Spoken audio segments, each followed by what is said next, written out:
That other video went longer than I thought it would. All right, so I tried to go fast. I'll try and go faster on this one. So we've got rotational kinetic energy. We're going to have kinetic energy, but first we need to talk about the work-energy relationship, okay? So, of course, we're going to be getting into that work-energy theorem, but we're going to ease into it a little bit.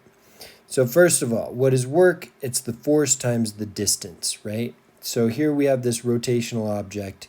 We're applying a force over here at this vector. That's our net force that's being applied to the object.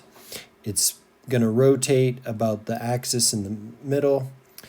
And we are only applying that force over a distance delta S, okay? So there's our distance, there's our force. That's going to be our work. Okay. So we can multiply by the radius times our F net. And we can divide. So basically I've just multiplied by radius and divided by radius. So I've multiplied by 1 and divided by 1. Okay? But the radius times F net, what is that? That's our torque, right? Torque is the radius times the distance. Torque is the radius times the force. And what is delta S? Delta S over R, what does that equal? Theta. So we've got two things right there.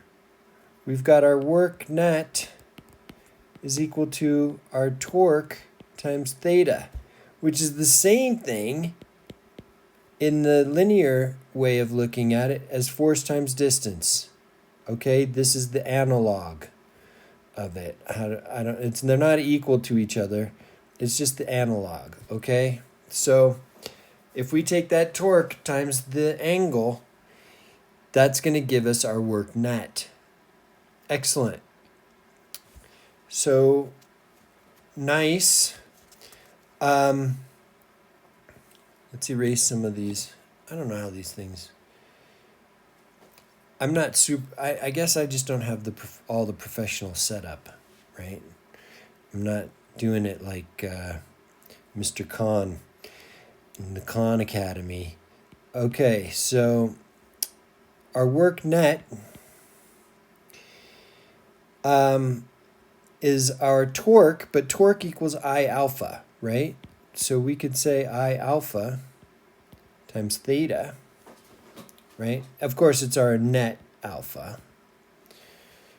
And we know what the moment of inertia for this guy is, or we can figure it out, or whatever.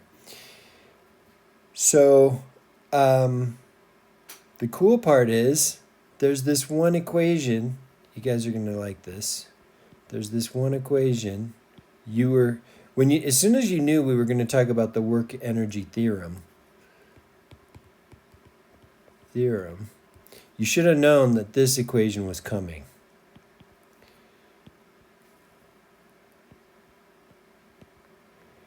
Because what is this bit right here? What? Right there. Same. So now all we have to do is solve for that, right? We just solve for that 2a alpha, and we've got 2 alpha theta. We've got 2 alpha theta. That equals omega final minus omega initial. And we can then get alpha theta is 1/2 of that.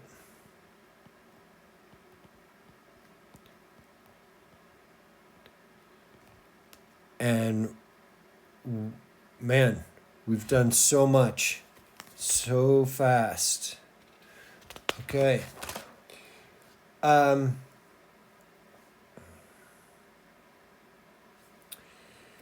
Let's move up a little bit. Our work net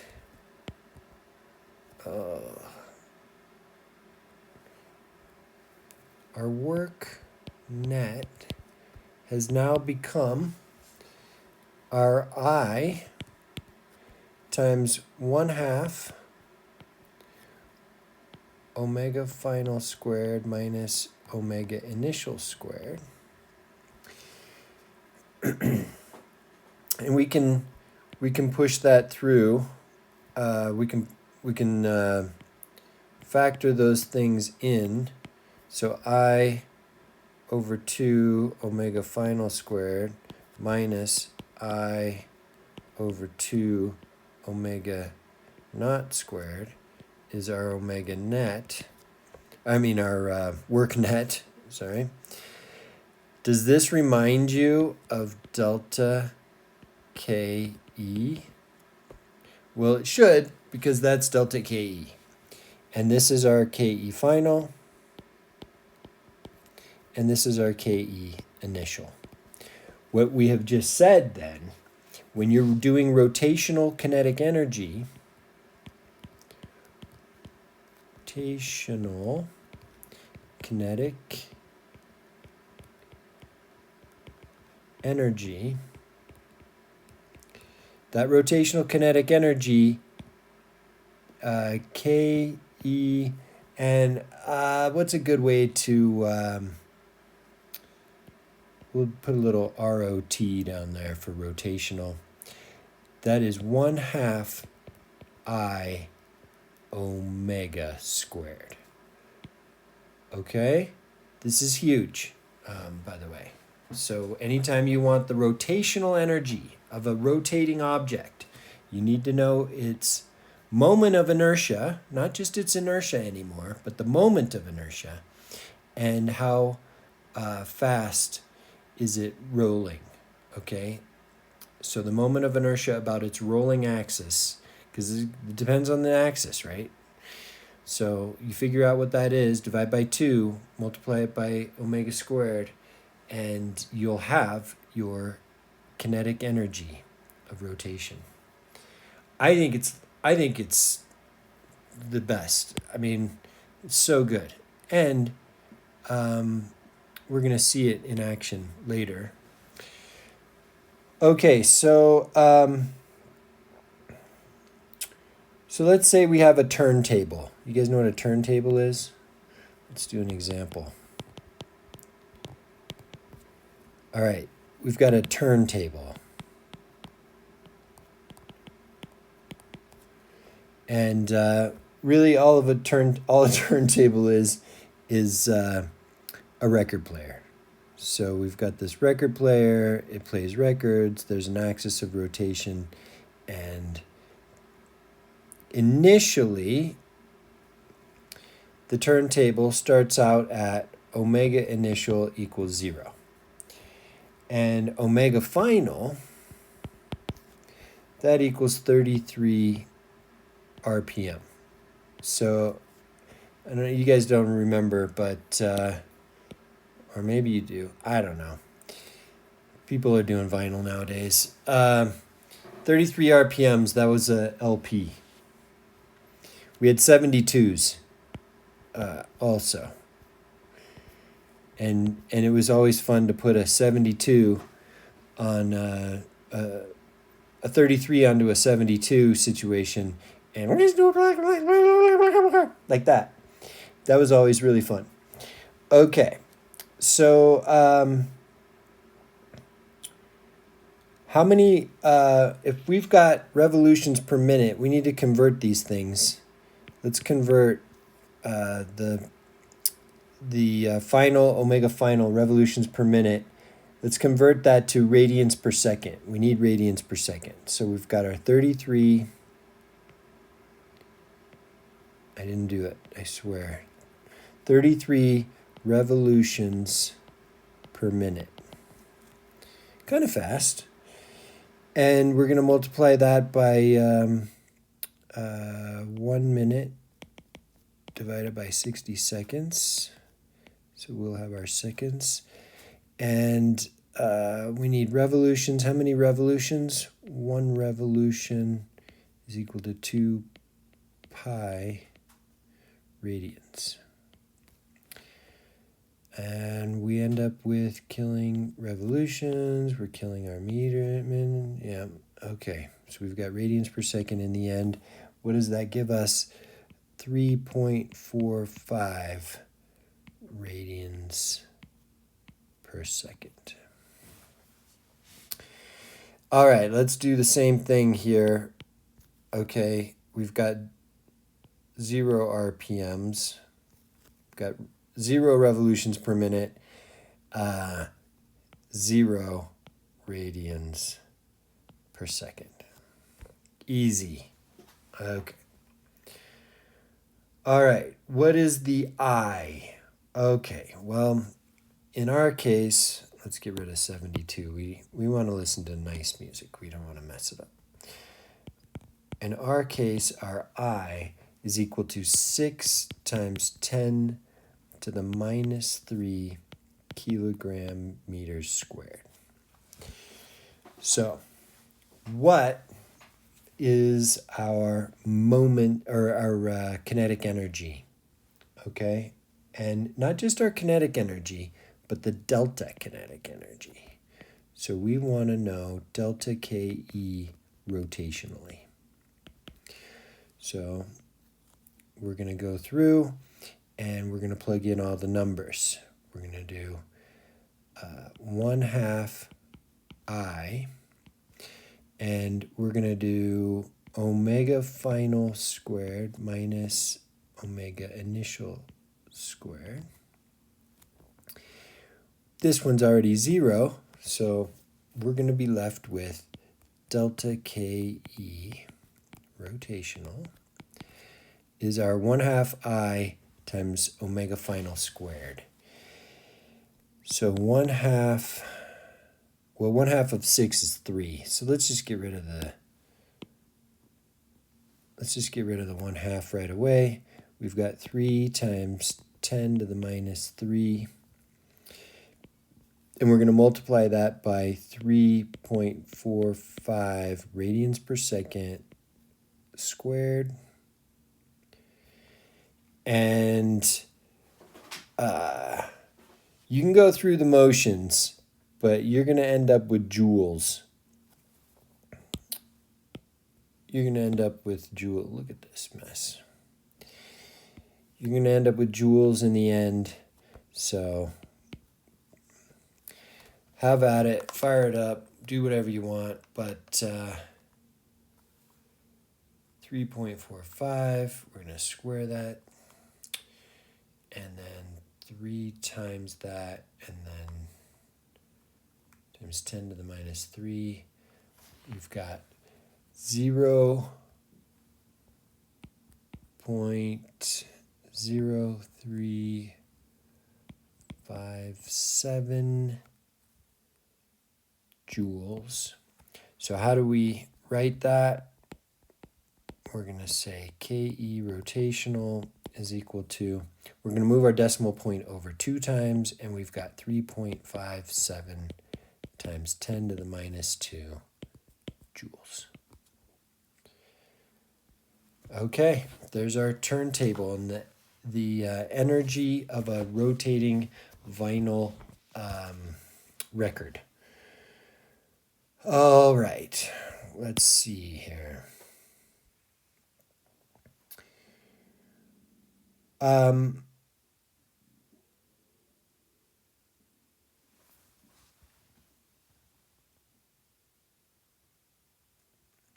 Okay, let's say we're going to add a force. So we've got the same thing happening, same example, but we're going to add a force applied to it. And we're going to apply that force in 3/4 of a rotation. And the radius of the record player is 20 centimeters. Okay. I don't know. Do I want to do all this?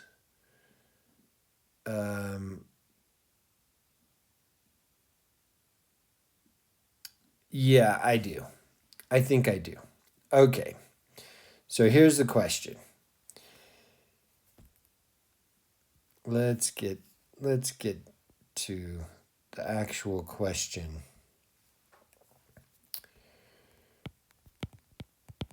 what is the force applied?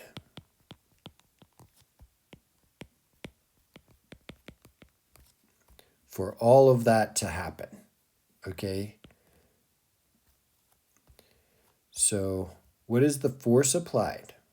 Question mark. Now, alpha happens in 3/4 of a rotation, all right? So in 3/4 of 2 pi. Okay, that's how fast the whole thing occurs, okay? And the radius is equal to 20 centimeters or 0.2 meters, okay? So if we want theta,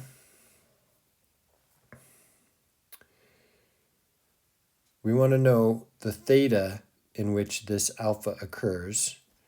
Theta is equal to 3/4 of 2 pi, which means 3/2 pi, which equals 4.71 radians. All right, we've got our radius. We've got everything's good. So here we go. Delta KE, our work net, is equal to delta KE, is equal to our torque times theta, which equals our force, times our radius, which we know. Our force times our radius times theta, but we figured out what theta is. So we can then say our force times our radius times theta is equal to the KE that we just came up with. All right, our delta KE rotational. All right, now all we have to do is solve for force.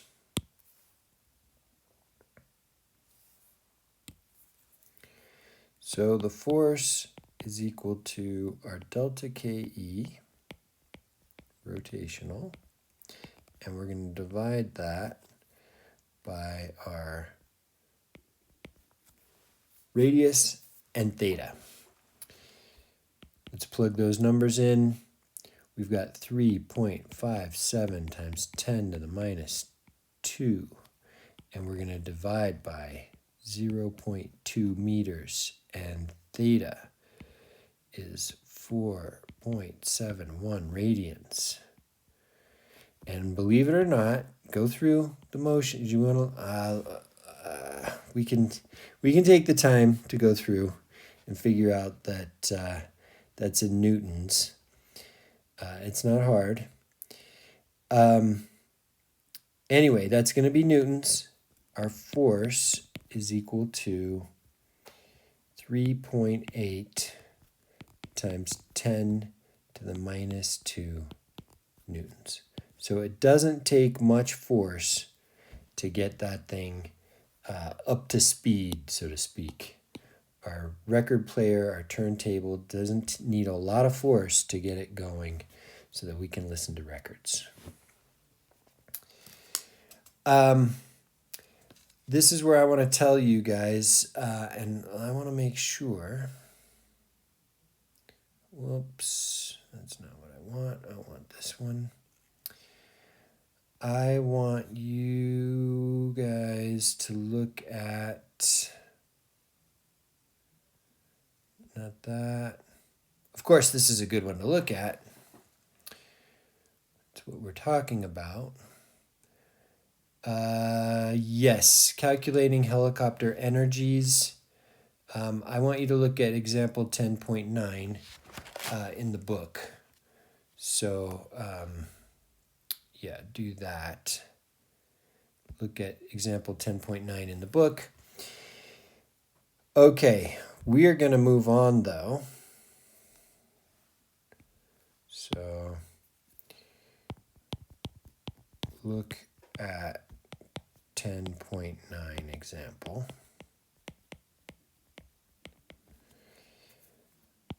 And we will carry on, as they say.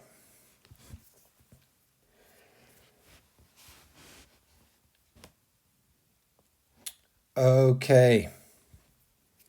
We're going to do 10.10.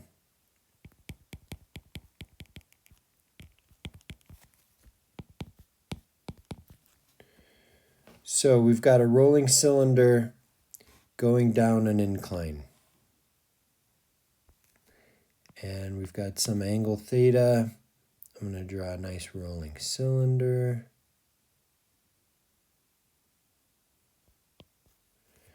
And it's going to roll down the incline. You guys didn't think I was going to be able to get the cylinder on there, did you? We've got two. We've got kind of a tall, skinny one. That's one. And then we've got a shorter, fat one. Okay. So those are our two cylinders. One's kind of long and narrow, and one's kind of short and fat. And we want to think about which one is going to go faster. So this is a good example because there's a lot to be learned here. We're going to talk about a lot of stuff. First of all, our potential energy is pretty much due to gravity, right? And if we do a conservation of energy situation, then we know that our, let's say it's at a certain height, h. So conservation, the most important thing that we should learn is the conservation of energy. It's all accounting. Energy. Okay, conservation of energy. That's going to say that our potential energy, okay, potential energy, gravity, we can stick a gravity on there. That's our total energy of the system, all right? That's going to equal, at the bottom,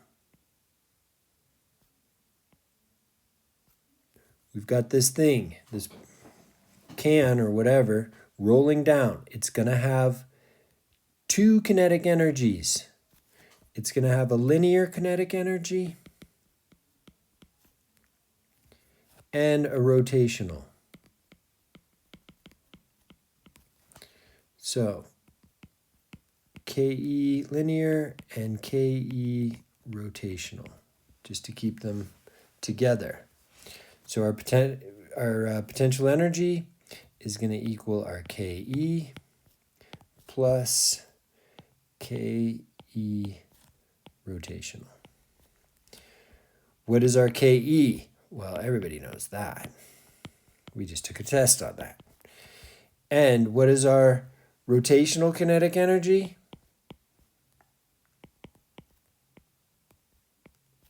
Okay, very nice. 1/2 I omega squared. Now all we have to do is figure out what I is for these guys. Well, it's nice because they're both similarly shaped. So I of either one of those things is mr, 1/2 mr squared. So here's a good drawing. We're going to draw the axis down the middle. And that's our radius. Okay, so there's our can. I just keep making it better. All right. So axis of rotation. Right there.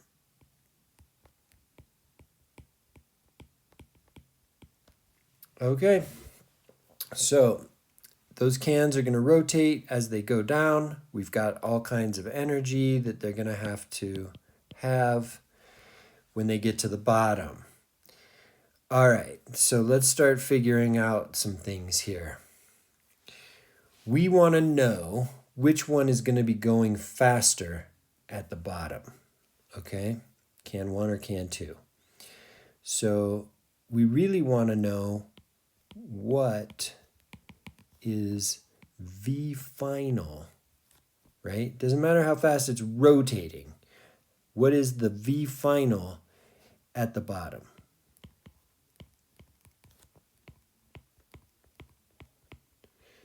And we know there's no potential energy when we get to the bottom. So the potential energy will be all kinetic energy. So what is another thing that we know? We also know that V is equal to R omega. So anytime we see an omega, we want to stick an R with it, and we'll be able to turn that into a V, and we'll end up being able to solve for our V final from this equation. Okay, so let's do it. Let's stop messing around and actually do it. So we've got mgh. We've got 1/2. We know the mass of the can or whatever. We want to know this. We're going to add this, which is, and now here's where I'm going to put in what I is, okay? So what did we say? mr squared. So I'm going to put mr squared, but we still have the 1/2. So I didn't multiply in the 1/2 yet. So I'm going to turn this into a 4. And now we've got 1/2 times 1/2 is 1/4 mr squared times omega squared. Okay, so that ends up giving us that. Nice. Well, here's the good part. This R and that R are already there, ready to multiply by our omega squared.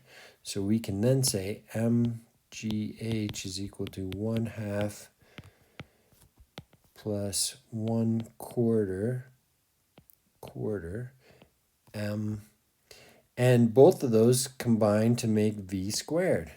Nice.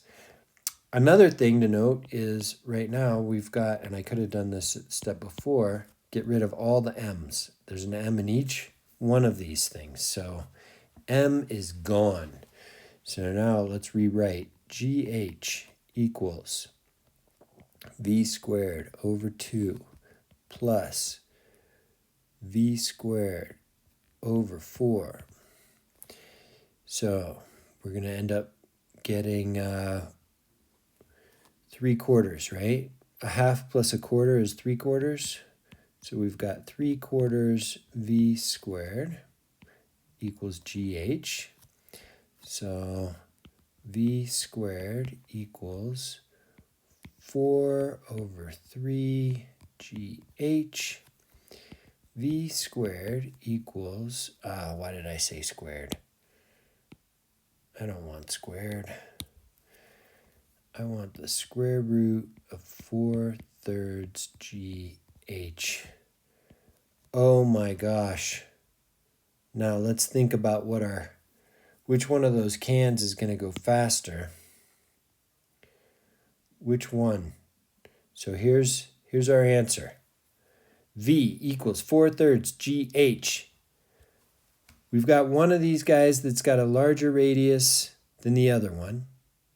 It's not as long and thin, but does it matter? It doesn't matter. 4/3 GH has nothing to do with either of their radii. Nothing. They're solid objects. This is unheard of.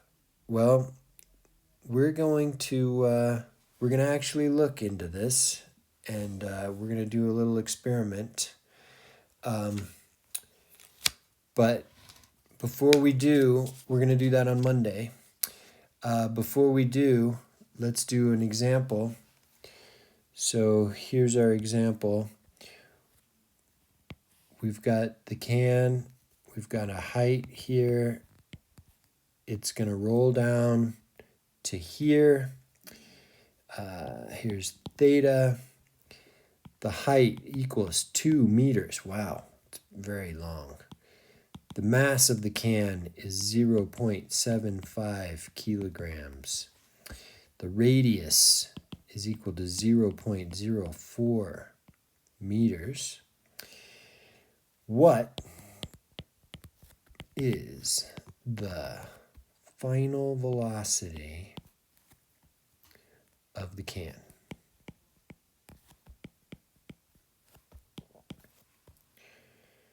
Well, everything looking pretty good. Here's omega. V is going to go that direction.